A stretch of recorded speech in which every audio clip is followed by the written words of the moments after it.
Hello दोस्तों, आज की वीडियो क्लास में जो आपका ये चैप्टर है क्लास 9th का चैप्टर 2 ज्योग्राफी का भारत का भौतिक स्वरूप, इसको हम कंप्लीट करेंगे। अब तक हम अपने इस चैप्टर के अंदर भारत के भौतिक स्वरूप में पर्वतीय श्रृंखला जैसे कि हमारी हिमालय पर्वत श्रृंखला है, उत्तरी मैदान है और प्रायद्वीपीय पठार को पढ़ चुके हैं, पर आज हम पढ़ेंगे भारतीय मरुस्थल को। ठीक है ना। तो चलिए भाई हमारी वीडियो क्लास को शुरू करते हैं। तो इसमें क्या दिया गया पहले हम वही देखते हैं। अरावली पहाड़ी के पश्चिमी किनारे पर थार का मरुस्थल स्थित है।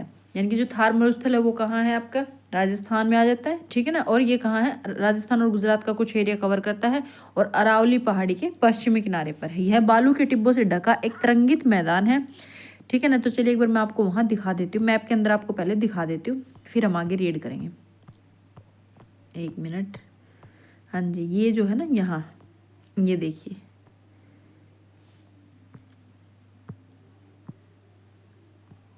ये आपकी अरावली की पर्वत श्रेणी है और इसके पश्चिमी ये जो दिखाया गया भारतीय मरुस्थल। ठीक है ना। ये आपका भारतीय मरुस्थल पश्चिमी किनारे पर भारत के पश्चिमी, इसमें अरावली के पश्चिमी साइड में। ठीक है ना। तो ये आपका भारतीय मरुस्थल है।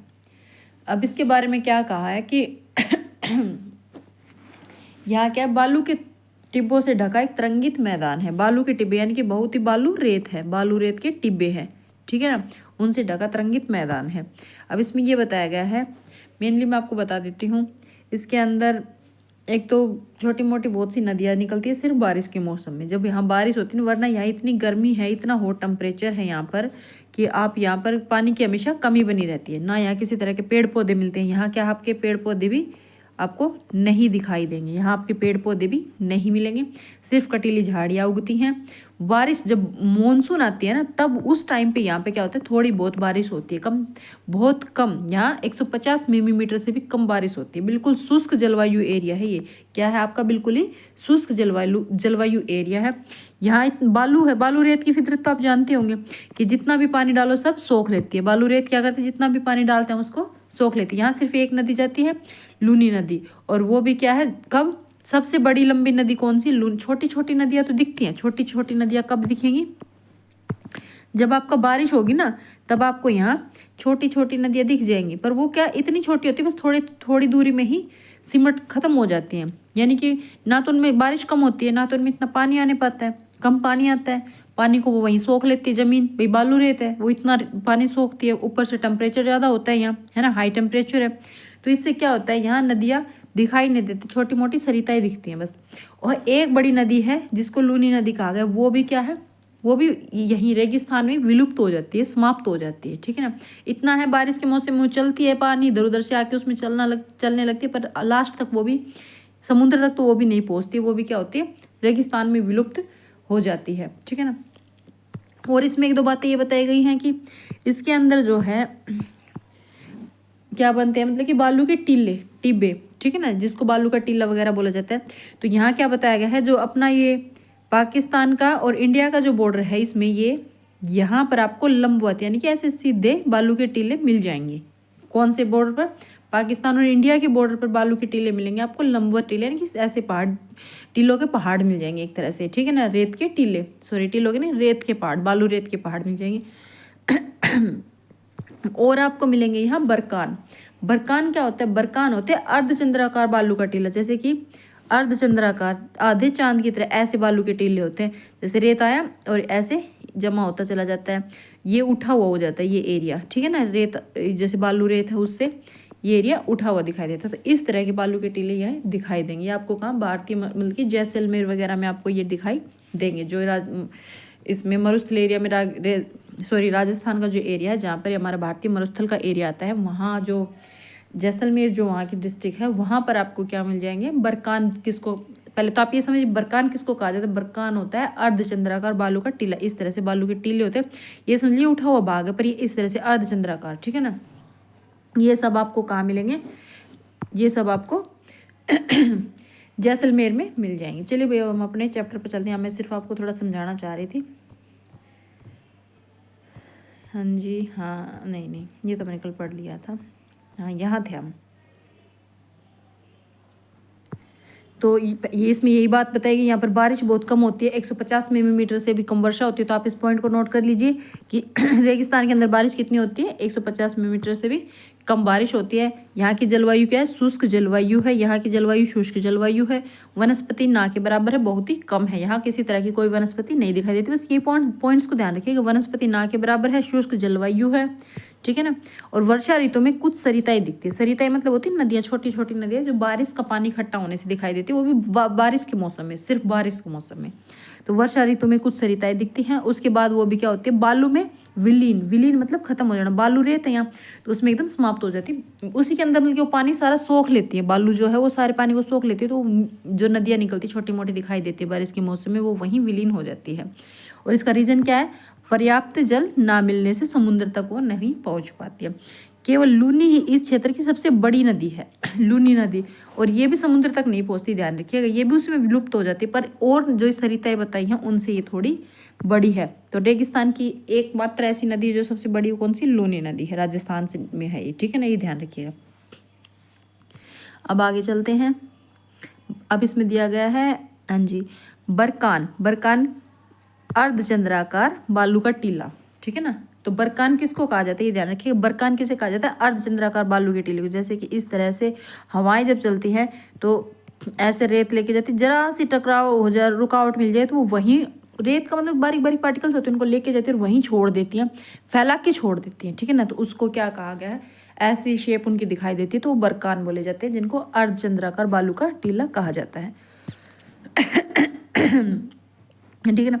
इसका विस्तार बहुत अधिक क्षेत्र पर होता है, ठीक है ना, बल्कि बहुत ज़्यादा, जो रेगिस्तान में जो बहुत ज़्यादा एरिया है वहाँ पर किस चीज़ का विस्तार मिलेगा आपको, बरकान का, यानी कि अर्धचंद्राकार बालू के टीलों का। क्योंकि रेत बहुत हल्की होती है, हवाएं जिस तरफ की भी होती है, जब अगर इधर की हवाएं हैं तो वो कभी उस रेत के पार्टिकल्स को ऐसे इधर उड़ा ले जाएंगी, अगर इधर की हवाएं हैं तो रेत पार्टिकल्स को इधर उड़ा ले जाएंगी, है ना। तो इस तरह से वहाँ हवाएं चलती, खुला मैदानी एरिया है, रेत है, रेत के आपको पता है बारीक बारीक कंकड़ होते हैं, मिट्टी तो ऐसी सख्त हो जाती है, जम जाती नहीं, रेत के बारीक बारीक कंकड़, बारीक बारीक कण होते हैं, उनको क्या करती हैं हवाएं अपने साथ, ऐसे कण होते हैं, उनको हवाएं अपने साथ, जैसे जिस भी डायरेक्शन में हवाएं जाएंगी उसी डायरेक्शन में उनको अपने साथ उड़ा ले जाएंगी। इधर से हवाएं आएंगी तो उनको इधर उड़ा लाएंगी, तो कभी इधर तो कभी इधर, ऐसे अर्धचंद्राकार बालू के टीले बनते रहते हैं, जिनको बरकान कहा गया। इनकी संख्या बहुत अधिक मात्रा में मिलती है और बहुत ज़्यादा एरिया में ये फैले हुए हैं। अब आगे चलते, भारत पाकिस्तान की सीमा की समीप प्रमुखता में पाए जाने वाले क्या होते हैं, लंबवत टीले। लंबवत मतलब खड़े, एकदम लंबवत, तो आपको पता है वो सीधे इस तरह के रेत के टीले मिल जाएंगे आपको, ठीक है ना, लंबवत टीले आपको मिल जाएंगे। और जैसलमेर में आपको बरकान के समूह देखने को मिलेंगे। बरकान यानी अर्धचंद्राकार बालू के टीलों के समूह आपको कहाँ मिलेंगे, जैसलमेर में। आप पॉइंट्स को नोट करते चलिए कि एक मिनट आप समझिएगा कि भारत पाकिस्तान की सीमा के पास आपको क्या मिलेगा, लंबवत बालू के टीले मिलेंगे, लंबवत बालू के टीले। और जैसलमेर में आपको क्या मिलेंगे, बरकान के समूह मिलेंगे, ये समझिएगा, बरकान, जैसलमेर में आपको बरकान ज़्यादा मिलेगा। सबसे बड़ी नदी आपकी लूनी नदी, ठीक है ना। बस ये 2-4 पॉइंट्स इनको ध्यान रखिए। यहाँ बारिश बहुत कम होती है, 150 मिलीमीटर से कम होती है, शुष्क मौसम होता है, पानी की कमी होती है, बालू रेत है जो पानी को सोख लेता है। बस ये 2-4 बातें हैं इसमें, और कुछ खास नहीं है। इसके बाद आ जाता आपका तटीय मैदान आ जाते। भारतीय मरुस्थल में इतना ही था। अब आ जाता आपका तटीय मैदान। देखिए एक मिनट में आपको दिखा दूँ, ये देखिए भारतीय मरुस्थल के अंदर ये जो एक शेप दिखा रखी है, ये बरकान की शेप है। जैसलमेर के अंदर ये बरकान की शेप है। इस तरह से रेत गई उठा के, हवाएं अपने साथ ले गई, यहाँ छोड़ दिया, हवाएं निकल गई, ऐसे उधर से आती है वो टकरा के वहीं छोड़ देती है, तो ऐसे शेप बन जाती है, ठीक है ना। चलिए भैया अब आगे चलते हैं। अब हम आ जाते हैं तटीय मैदानों पर, ठीक है। तो देखिए भाई तटीय मैदानों को पढ़ते। तटीय मैदान है क्या, पहले तो आप ये समझिए तटीय मैदान। तो इसके लिए मैं आपको एक बार मैप पे ले चलती हूँ, मैं वहीं आपको बताऊंगी तटीय मैदान क्या होता है। हाँ जी एक मिनट। तटीय मैदान जब हमने पश्चिमी घाट पूर्वी घाट पढ़ा था ना, उसी के इसमें बनता है तटीय, जो तटीय मैदान है वो भी इसी में बनते हैं। अभी हम बस इसको यहाँ समझने की कोशिश करते हैं। तटीय मैदान जो है वो आपके यहाँ से शुरू होते हैं ये, और यहाँ से लेके पूरे कोस्टल एरिया बोल लीजिए जिसको, तटीय मैदान कोस्टल एरिया, ठीक है ना। तो प्रायद्वीपीय पठार के किनारों संकीर्ण तटीय पट्टी का विस्तार है किनारे पर। प्रायद्वीपीय पठार जैसे ये दक्कन ट्रैप हमने पढ़ा था, दक्कन का पठार, ठीक है ना। उसके बाद ये जो है, ये लाइनें दिखा रखी ये हमने पढ़े थे हमारे घाट। ये आपका पूर्वी घाट, ये आपका पश्चिमी घाट, है ना। ध्यान से एक मिनट देखिए, आप समझिए। ये तो हमारा दक्कन का पठार था, ये हमारा पूर्वी घाट पूर्व की तरफ था, ये हमारा पश्चिमी घाट की रेंज थी। अब इस पूर्वी घाट, इसको मैं डिलीट कर देती थी। अब ये आपका पश्चिमी घाट और ये जो समुद्र है, इसका बीच ये जो एरिया है ना, ये ही आपका तटीय मैदान है। और यहाँ आपका पूर्वी घाट और ये बंगाल की खाड़ी है, इसके बीच में जो ये एरिया है, ये ही आपका तटीय मैदान है। इसी को तटीय मैदान का, तट से लगा हुआ मैदानी एरिया। तट कहाँ है? समुद्र का तट, इससे लगा हुआ जो मैदानी एरिया है वो ये मैदानी एरिया, इसी को तटीय मैदान कहा गया है। समुद्र के तट से लगा हुआ मैदानी एरिया को ही तटीय मैदान कहा गया है। यहाँ भी समुद्र के तट से लगा हुआ ये जो एरिया है आपका, इसी को तटीय मैदान कहा गया है। ये पूर्वी, जैसे पूर्वी घाट था तैसे पूर्वी तटीय मैदान, पश्चिमी घाट था तो पश्चिमी तटीय मैदान इसको बोला जाएगा। आपको तटीय मैदान शायद समझ आ गया होगा। चलिए अभी इसको आगे देखते हैं। अब तटीय मैदान में आप एक बार समझने की कोशिश कीजिए। ये क्या है? एक संकीर्ण तटीय पट्टियों का विस्तार है। कहाँ? प्रायद्वीपीय पठार के किनारों पर। तो ये किनारे थे, इन प्रायद्वीपीय पठार के इन किनारों पर संकीर्ण, संकीर्ण मतलब थोड़ी कम चौड़ाई है इनकी, संकीर्ण पट्टी, ठीक है, नहीं, पट्टियों का विस्तार है। पश्चिम में अरब सागर से लेकर पूर्व में बंगाल की खाड़ी तक विस्तृत है। यानी कि यहाँ से अरब सागर में, यहाँ से लेके और यहाँ तक बंगाल की खाड़ी, यहाँ तक क्या आपके तटीय मैदान है। इनको पूर्वी तटीय मैदान और पश्चिमी तटीय मैदान, इनकी डायरेक्शन के अकॉर्डिंग नाम दे दिया गया है, ठीक है ना। पश्चिमी तट पश्चिमी घाट तथा अरब सागर के बीच स्थित है। अब पश्चिमी तट ये हो गया हमारे, ये तो ये क्या है आपके, ये तो पश्चिमी घाट था, ये वाली रेंज, और ये आपका अरब सागर है। तो अरब सागर से और ये जो पश्चिमी, एक मिनट, ये तो अरब सागर हो गया, और ये हमने जो पहाड़ी ये जो पढ़ा था ये था हमारा पश्चिमी घाट, ठीक है ना। ये पश्चिमी घाट और इसके पास ये जो एरिया था ना, ये ही आपका पश्चिमी तट है, ठीक। अब इधर ऐसे ये हमने पढ़ा पूर्वी घाट, है ना, ये पूर्वी घाट था, और ये हमारी बंगाल की खाड़ी, और इसके बीच में जो ये एरिया आता है ये आपका पूर्वी तट है, पूर्वी तटीय मैदान है, ठीक है ना, पूर्वी तट। अब आगे देखते हैं भाई।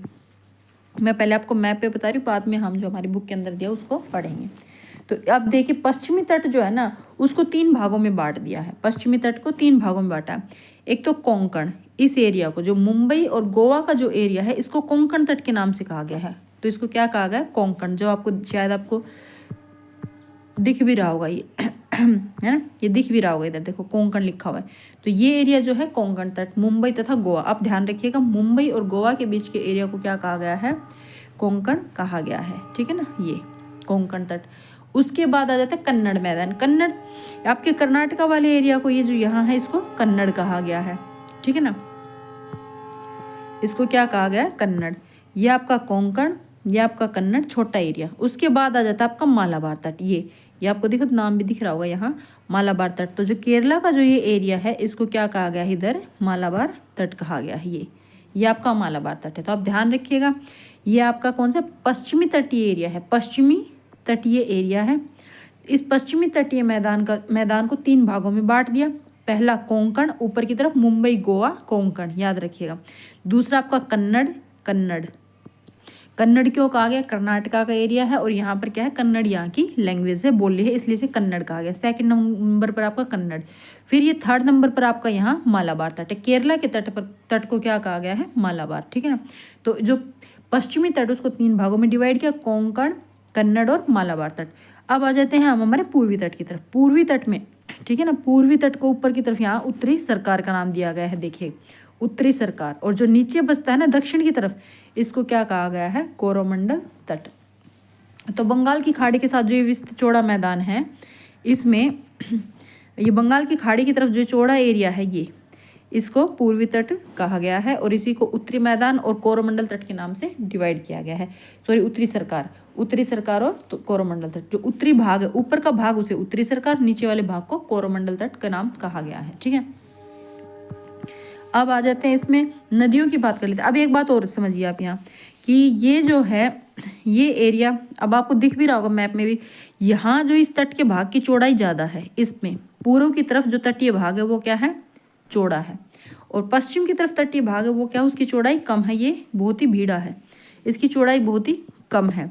तो एक तो इसका डिफरेंस आपको यहाँ समझ आ गया होगा कि पूर्व की तरफ जो है तटीय भाग वो उसकी चौड़ाई ज़्यादा है और पश्चिम की तरफ जो तटीय मैदान है उसकी चौड़ाई कम है। अब ये क्यों है, अब आप ये भी समझिए। ये इसलिए है क्योंकि यहाँ एक तो पहाड़ जो हमने पश्चिम पूर्वी घाट को पढ़ा था, ये क्या था, कहीं दूर दूर तक थे, ज़्यादा नज़दीक नहीं थे पूर्वी तट की तरफ। मतलब कि हमने जो हमारा पीछे का वीडियो क्लास थी उसके अंदर हमने पढ़ा था कि जो पूर्वी घाट है उसमें जो पहाड़ हैं, ये पर्वत हैं, पर्वत श्रृंखलाएं बहुत ही कम है, यहाँ दूर दूर कहीं कहीं बिखरे हुए हैं। यहाँ क्या है, संख्या ज़्यादा थी, ये एक दूसरे से संकीर्ण से जुड़े हुए थे, यहाँ पासिस थे निकलने के लिए, इनसे निकलने के लिए दर्रों की जरूरत थी। और यहाँ क्या है, यहाँ घाटियाँ थी बड़ी बड़ी, है ना। तो वही चीज़ें हैं कि यहाँ क्या है, नदियाँ जैसे गोदावरी नदी, कृष्णा नदी, महानदी, कावेरी नदी, ये नदी क्या डेल्टा बनाती हैं, ठीक है ना, डेल्टा बनाती है। तो यहाँ नदियाँ, यहाँ इधर से नदियाँ ज़्यादा जाती हैं और ये नदियाँ क्या करती हैं, अपने साथ गाद मिट्टी वगैरह जो कुछ भी लेके आती हैं उन सबको यहाँ फैला देती हैं किनारे पर, और ये डेल्टा बनाती हैं। इसलिए ये जो एरिया है ये चौड़ा है। इसकी जो हमारा पूर्वी तट है, ये इसकी चौड़ाई ज़्यादा है, ये ध्यान रखिएगा। पूर्वी तट पर ही सभी नदियाँ डेल्टा बनाती हैं, आपकी महानदी, गोदावरी, कृष्णा, कावेरी, ये जो नदियाँ सब डेल्टा बनाती हैं पूर्वी तट पर और बंगाल की खाड़ी में गिरती हैं, और ये डेल्टा बनाती हैं, यहाँ ये वितरकाओं में ऐसे बिखर जाती हैं और अपने साथ लाई हुई गाद वगैरह को यहीं फैलाकर और बंगाल की खाड़ी में मिल जाती हैं। और इधर क्या होता है, इधर आपकी जो ये नदियाँ हैं हाँ जी, आप यहाँ देखिएगा, यहाँ देखिए, यहाँ एक तो नर्मदा नदी और एक तापी नदी, ये दो नदियाँ ही इधर किसमें, अरब सागर में गिरती हैं। और ये गिरती हैं तो ये यहाँ गोर्ज बनाती हैं, ठीक है ना, क्या बनाती हैं, गोर्ज बनाती है, ये डेल्टा नहीं बनाती हैं। तो ये ध्यान रखिएगा, नर्मदा और तापी नदी क्या करती हैं, गोर्ज बनाती हैं, ये डेल्टा नहीं बनाती है। और ये गोर्ज क्यों बनाती हैं, ये ध्यान रखिएगा, क्योंकि यहाँ जो है ना पहाड़ है, आपको पता होगा ये जो पहाड़ों की रेंज है, अब नदियाँ आएंगी तो पहाड़ों के बीच से आके सीधा से समुद्र इसमें अरब सागर में गिर जाएंगी। ये नदियाँ सीधा ऐसे आके पहाड़ों में से इसमें अरब सागर में गिर रही हैं। तो ये अरब सागर में जब गिरती हैं तो क्या करती हैं, फैलने के लिए जगह ही नहीं मिलेगी। भाई पहाड़ों के बीच का एरिया है, ये फैलेंगी कहाँ, कहाँ डेल्टा बनेंगी। तो ये पहाड़ों को काटते हुए सीधा गोर्ज बनाते हुए समुद्र जो अरब सागर है उसमें मिल जाती हैं। बस ये ध्यान रखिएगा, यहाँ से पॉइंट्स उठते हैं। मैंने आपको मैप में अच्छे से समझाने की कोशिश की है कि जो ये नदियाँ हैं ये क्या है, नर्मदा और तापी नदी जो है वो गोर्ज बनाती हैं और कहाँ जाती हैं, बंगाल की खाड़ी में, अरब सागर में, ठीक है ना, ये कहाँ जाती है, अरब सागर में।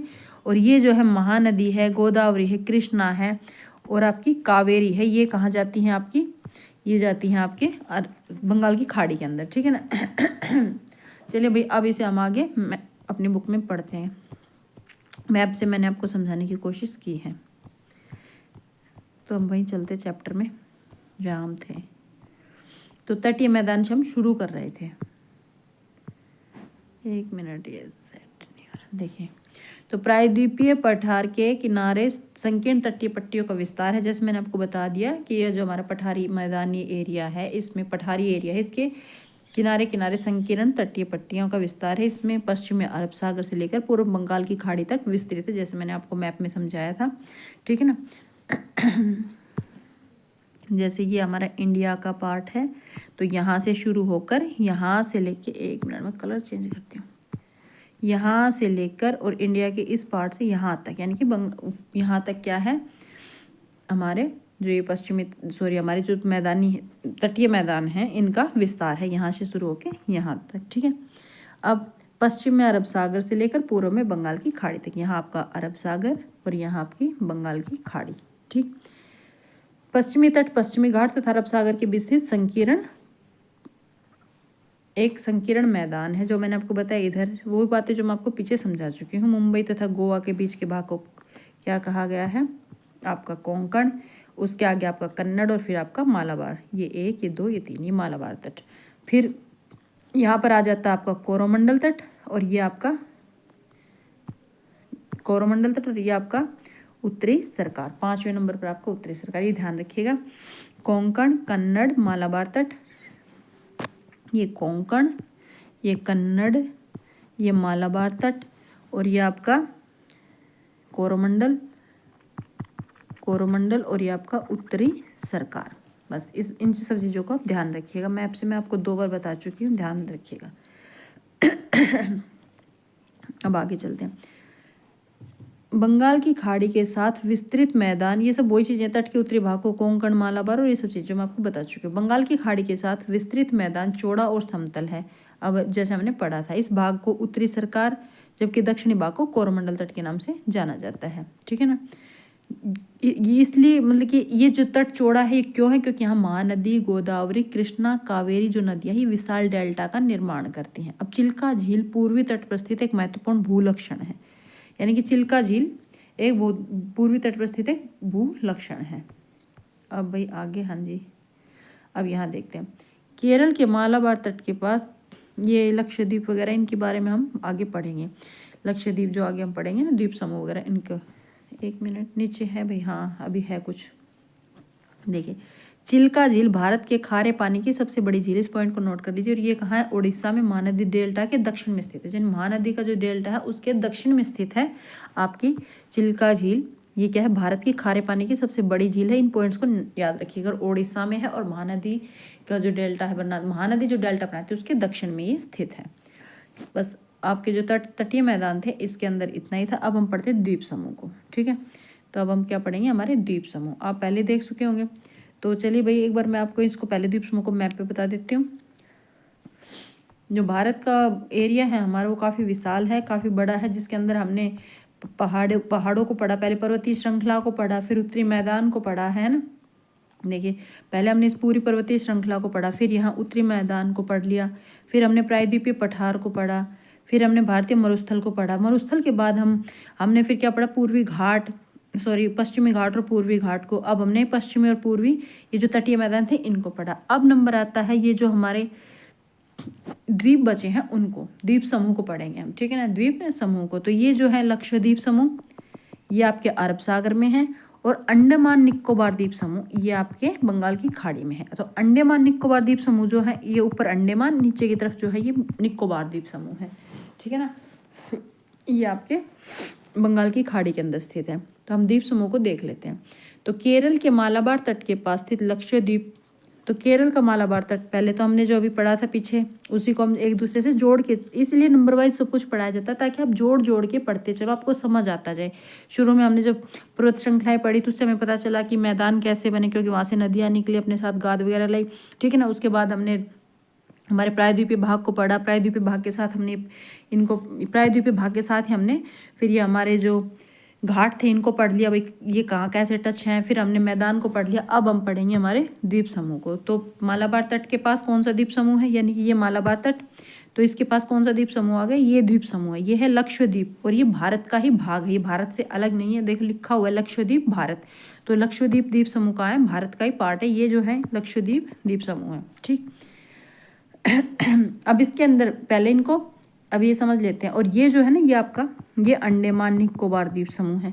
अब ये समझिए, ये 2 पार्ट्स में है अंडमान निकोबार, ये ऊपर वाला अंडमान और नीचे वाला निकोबार है। ठीक है ना, अंडमान ऊपर, नीचे निकोबार है।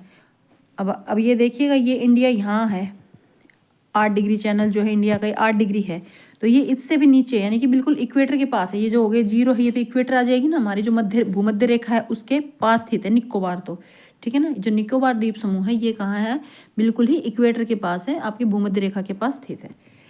आपको समझ आ गया होगा। चलिए भाई आगे अब हम अपना जो चैप्टर के अंदर जो दिया हुआ है उसको पढ़ते हैं। मैं सिर्फ आपको यहाँ सिर्फ समझाने के लिए एक बार मैप लेके आई थी कि आपको समझ आ सके।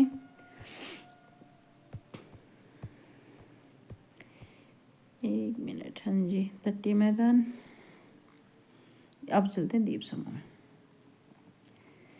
तो ये देखिए द्वीप समूह को पढ़ते हैं। आप पहले देख चुके हैं भारत एक मुख्य मतलब कि बहुत बड़ा विशाल भूभाग है भारत का, हमने देखा भाई, हमने सब कुछ पढ़ लिया इसके बारे में। भारत के पास क्या है, द्वीप समूह भी हैं। तो इन द्वीप समूह को हम कैसे पहचाने, जो जब अभी इसलिए मैंने आपको मैप पे बताया था कि भारत के पास द्वीप समूह, उनको हम कैसे पहचाने। अब यहाँ से शुरू करते हैं, 1 मिनट रुकिएगा। केरल के मालाबार तट के पास स्थित लक्षद्वीप की स्थिति को ज्ञात कीजिए। अभी हमने दिखाया था आपको, द्वीपों का यह समूह छोटे परवाल द्वीपों से बना है। छोटे परवाल, इन द्वीप जो लक्षद्वीप द्वीप समूह है, ये ध्यान रखिएगा, ये परवाल द्वीपों से बना हुआ है। प्रवाल द्वीपों से। प्रवाल क्या होते हैं? प्रवाल एक तरह का जीव होते हैं, छोटे छोटे जीव होते हैं जो समुद्र में रहते हैं, ठीक है ना। समुद्र में, जैसे कि मान लीजिए ये समुद्र का पानी है, ठीक है, और ये समुद्र के नीचे कोई सतह है, समुद्र के नीचे भी सतह तो होती है ना, और ये ऊपर समुद्र का पानी है, तो इस तरह का कुछ अंदर कुछ उठा हुआ भाग होगा। अब ये प्रवाल जो जीव है वो छोटे छोटे जीव होते हैं, बहुत लाखों की संख्या में, हजारों लाखों की संख्या में एक साथ रहते हैं। और ये क्या करते हैं, ये जो प्रवाल होते हैं ये कैल्शियम कार्बोनेट को छोड़ते हैं, विसर्जित मतलब श्राव करते हैं, उसका छोड़ते हैं, ठीक है ना। और ये जो प्रवाल जीव जो है ये गुनगुने पानी में विकसित होते हैं, ध्यान रखिएगा, ठीक है ना। छिछले और गर्म पानी में, यहाँ पानी का लेवल कम होगा और थोड़ा गुनगुना होगा, गर्म यानी कि ज़्यादा गर्म नहीं, गुनगुना पानी होगा, तो ये यहाँ पर विकसित होते हैं और ये बहुत ज़्यादा मात्रा में होते हैं, लाखों हजारों लाखों की संख्या के अंदर ये जीव होते हैं। और ये क्या करते हैं, कैल्शियम कार्बोनेट को छोड़ते हैं। और ये कैल्शियम कार्बोनेट जब छोड़ते हैं तो कैल्शियम कार्बोनेट एक ठोस पदार्थ है जिससे जमीन का निर्माण होता चला जाता है। अभी धीरे धीरे, ऐसे नहीं 1 साल में 6 महीने में, ऐसा नहीं, हजारों सालों तक ये जिस कार्बोनेट जो कैल्शियम कार्बोनेट है उसको छोड़ते रहते हैं, स्राव करते रहते हैं उसका, ठीक है ना, उसको विसर्जित मतलब कि अपने अंदर से निकालते किसी तरह से, उसका फॉर्मेशन करते हैं, ये सिक्रेट करते हैं। तो जब कैल्शियम कार्बोनेट ये बनाते चले जाते हैं तो वो धीरे धीरे जमता जमता चला जाता है ना कैल्शियम कार्बोनेट, वो धीरे धीरे जमते जमते एक टाइम ऐसा आता है कि वो सी लेवल से ऊपर दिखाई देने लग जाता है। और वो क्या दिखाई देने लग जाएगी, ऐसे समुद्र के ऊपर आ गया ना ये एरिया में, तो वो क्या दिखाए, अब ये तो समुद्र का पानी था यहाँ तक, अब इसके ऊपर अगर ये दिखने लग गया है, अगर इसके ऊपर ये दिखने लग गया इधर, तो ये ज़मीन दिखने लग जाएगी। तो ये प्रवाल जो है, प्रवाल जीव हैं, इन्होंने कैल्शियम कार्बोनेट को छोड़ दिया, स्राव किया या सिक्रेट कर रहे हैं किसी तरह से, उसका फॉर्मेशन कर रहे हैं, बना रहे हैं किसी भी तरह से, ठीक है ना। तो उससे क्या होगा, वो जमा होता चला जाएगा और जमा होने से क्या हो जाएगा, ऐसे ऊपर आपको समुद्र के लेवल से ऊपर, पानी के लेवल से ऊपर आपको दिखाई देने लग जाएगा जमीन के तौर पर। तो ये समझ लीजिए इस तरह से आपके लक्षद्वीप बने हुए हैं। आई होप आपको समझ आ गया होगा। तो लक्षद्वीप आपका किससे बना है, इस तरह से बना हुआ है। तो लक्षद्वीप द्वीप समूह जो है वो प्रवाल द्वीपों से बने हैं, ये ध्यान रखिएगा। पहले इनमें लकाद्वीप, मिनिकाय और अमीन द्वीप के नाम से जाना जाता था। जो लक्षद्वीप इनको लकाद्वीप, मिनिकाय और अमीन द्वीप के नाम से जाना जाता था, ठीक है ना। और 1973 में इनका नाम लक्षद्वीप रखा गया। ये पॉइंट नोट करने का है और याद रखिएगा, पहले इनको 1973 से पहले इनको लकाद्वीप, मिनिकाय और अमीन द्वीप के नाम से जाना जाता था। 1973 के बाद इनका नाम लक्षद्वीप रख दिया गया। और ये बने किससे हैं, ये बने हैं छोटे प्रवाल द्वीप समूहों से। और इनकी ये है कहाँ, ये केरल के मालाबार तट के पास स्थित है, ये ध्यान रखिएगा। आपके अरब सागर में केरल के मालाबार तट के पास लक्षद्वीप हैं, और ठीक है ना। और ये छोटे प्रवाल द्वीप समूह से बने हैं, ठीक है। और इनका एरिया कितना है, 32 वर्ग किलोमीटर के छोटे से क्षेत्र में फैले हुए हैं ये, ठीक है ना। इनका एरिया 32 वर्ग किलोमीटर बस। ये जो लक्षद्वीप के अंदर जितने भी द्वीप समूह आ जाते हैं उनका एरिया 32 वर्ग किलोमीटर ही है। कावारती, कावारती जो है लक्षद्वीप का प्रशासनिक मुख्यालय, एक तरह से उसकी कैपिटल है, राजधानी है, ठीक है ना। कावारती जो है वो लक्षद्वीप समूह का प्रशासनिक मुख्यालय है। और आपको पता होगा लक्षद्वीप समूह क्या है, आपका केंद्र शासित प्रदेश के अंतर्गत आता है। इन द्वीप समूह पर पादप तथा जीव जंतु, बहुत तरह के जीव जंतु पाए जाते हैं, ठीक है ना। अब ये देखिए पीटली, पीटली द्वीप ऐसा है एक, मतलब कि द्वीप समूह है ना उसके अंदर नाम भी रखेगा, जैसे कावारती रखा है, पीटली द्वीप जो है वो ऐसा जहाँ मनुष्य का निवास नहीं है, यह एक पक्षी अभ्यारण्य है, यानी कि बर्ड सेंचुरी है यहाँ, ठीक है। अब बंगाल की खाड़ी के, अब आ जाते हैं हम हमारे अंडमान निकोबार की तरफ। तो अब बंगाल की खाड़ी में उत्तर से दक्षिण की तरफ फैले द्वीप समूह की श्रृंखला जो मैंने आपको दिखाया था उनको क्या कहा गया, अंडमान और निकोबार कहा गया। दो हैं, उत्तर की तरफ है वो अंडमान है, दक्षिण की तरफ है वो निकोबार है। और इनको हम एक साथ बोल देते हैं अंडमान निकोबार द्वीप समूह। यह द्वीप समूह क्या है, आकार में बड़े हैं, किससे, लक्षद्वीप से जो है ये आकार में बड़े हैं। ये वही चीज़ें हैं जो मैंने आपको बताई थी, इनको भी एक बार देख लेते हैं। प्रवाल फॉलिप्स कम समय तक जीवित रहने वाले सूक्ष्म, जो प्रवाल जीव मैंने बताया था इनको प्रवाल फॉलिप्स कहा गया है। ये बहुत कम समय तक जीवित रहते हैं, ये समूह में रहते हैं, समूह में मतलब हजारों लाखों की संख्या में रहते हैं, छिछले और गर्म पानी में रहते हैं, कैल्शियम कार्बोनेट का स्राव करते हैं, ठीक है ना। प्रवाल श्राव और प्रवाल अस्थियां, अब ये मर जाते हैं तो उनकी अस्थियां और वो जो श्राव करते हैं वो प्रवाल श्राव होता है, कैल्शियम कार्बोनेट उन सब चीज़ों को निक्षेपित का मतलब जमा करती रहती है, जमा होता रहता है, और उससे क्या बनते हैं, ये द्वीप बनते हैं, प्रवाल द्वीप समूह जो आपके लक्षद्वीप में है, ये ध्यान रखिएगा। ये मुख्य 3 प्रकार के होते हैं, प्रवाल रोधिका, तटीय प्रवाल भित्ति और प्रवाल वलय द्वीप, ठीक है ना। ये सब चीज़ें इसके अंदर बताई गई हैं। ऑस्ट्रेलिया का ग्रेट बैरियर रीफ जो है ना, ये एक पॉइंट है। ऑस्ट्रेलिया में जो ग्रेट बैरियर रीफ है वो भी एक प्रवाल रोधिका का अच्छा उदाहरण है कि प्रवाल द्वीप समूह ही है। वो भी जो जो ग्रेट बैरियर रीफ है वो भी प्रवाल द्वीप समूह, प्रवाल जो जीव है इन्हीं से बना हुआ है, ठीक है ना। और ये गोलाकार या हॉर्स शू का मतलब होता है घोड़े के पाँव के आकार के होते हैं। इनके जो द्वीप बनते हैं ना, ये इसका मतलब ये बताया गया इस तरह से बनते हैं, यानी कि जो प्रवाल द्वीप है वो इसी एक जगह पहाड़ की तरह नहीं, इस तरह से अपना एक शेप बनाते हैं। जो वो कैल्शियम कार्बोनेट छोड़ते हैं ना, तो वो इस तरह से शेप बनाते हैं। तो इन शेप्स का नाम दिया गया है कि वो गोलाकार हो सकती हैं, एकदम गोल भी हो सकती हैं, या हॉर्स शू आकार में भी हो सकती हैं, ठीक है ना। हॉर्स शू आकार में जैसे कि इस तरह से ये अपना वो जो सेट छोड़ते रहते कैल्शियम कार्बोनेट, वो मर जाते हैं तो उनकी जो अस्थियां हैं वो जब निक्षेपित मतलब जमा होते चले जाते, वो इस तरह से इस शेप में हॉर्स शू आकार हो जाएगा। ये तो हो जाएगा आपका हॉर्स शू आकार, और हो सकता है वो गोलाकार भी होती है, यानी कि उसको गोल भी बनाती हैं, तो गोलाकार भी होती है और हॉर्स शू आकार भी होता है। इसमें सिर्फ यही बातें बताई गई हैं, ठीक है। चलिए भाई आगे चलते हैं। अभी हम अंडमान निकोबार को पढ़ रहे थे। अब जो अंडमान निकोबार द्वीप समूह है ये क्या है, बहुत ही बिखरे हुए हैं, ठीक है ना। और दो भागों में इनको बांटा गया, अंडमान तथा दक्षिण में निकोबार। उत्तर की तरफ के पार्ट को अंडमान कहा गया और दक्षिण को निकोबार कहा गया है। अभी जैसे हमने वहाँ देखा था ना भाई, इस तरह से करके ये द्वीप समूह, इस तरह से ऐसे करके कुछ ये द्वीप समूह बटे हुए थे। तो ये समझ लीजिए, इससे ऊपर वाले को अंडमान और नीचे वाले को, ये जो नीचे है इनको निकोबार कहा गया है, ठीक है ना।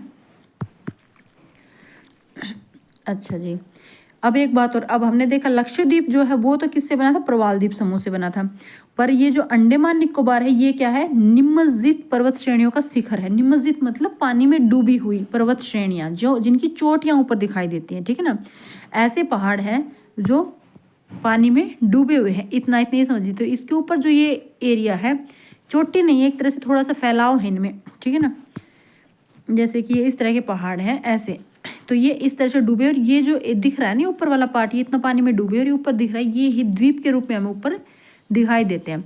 तो निम्नजित जो नाम दिया गया है इसका मतलब है, जो इन्होंने यहाँ कहा है कि यह समूह निम्नजित पर्वत श्रेणियों के शिखर है, यानी कि पानी में डूबे हुए पर्वतों के ऊपर के शिखर जो दिखाई देते हैं पर्वत श्रेणियों के, वो ही क्या है, यहाँ अंडमान निकोबार है।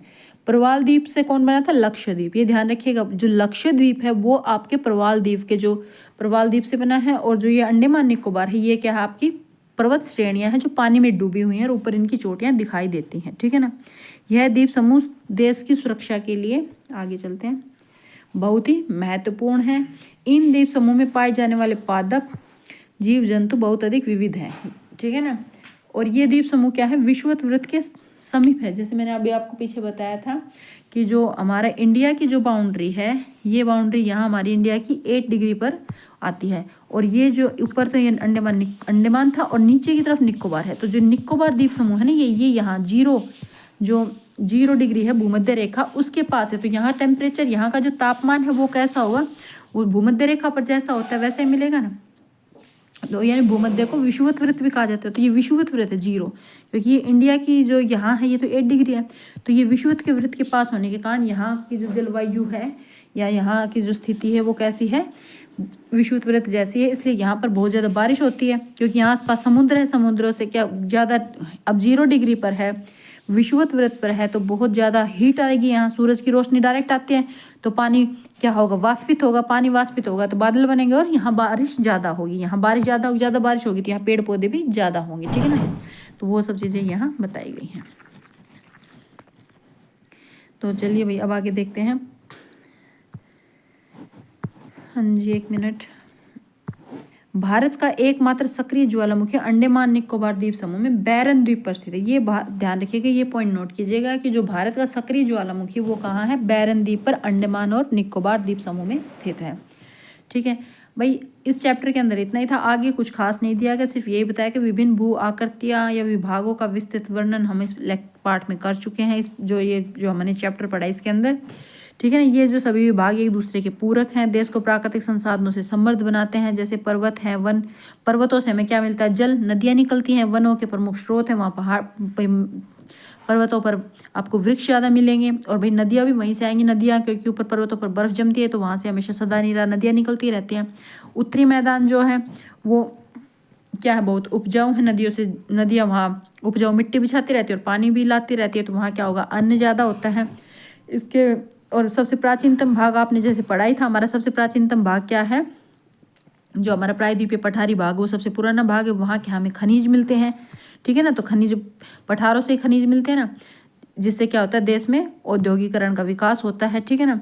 और तटीय क्षेत्र में क्या, मत्स्य पालन होता है, पोत संबंधी का मतलब हो जाता है यहाँ जैसे नौकाएं वगैरह है, पानी की शिप्स हैं, वो आती हैं, इससे क्या होता है, व्यापार होता है अच्छे से, है ना। तो ये सब काम हमारे तटीय मैदानों से होते हैं। इस प्रकार से देश की जो भौतिक आकृतियां हैं वो हमारे देश के विकास में महत्वपूर्ण रोल निभा रही हैं, ठीक है ना। यही सब चीज़ें इस चैप्टर में समझाई गई है। अगर आपको वीडियो पसंद आया तो इसे लाइक कीजिए, सब्सक्राइब कीजिए, और नेक्स्ट वीडियो में नेक्स्ट चैप्टर के साथ मिलते हैं। Thank you.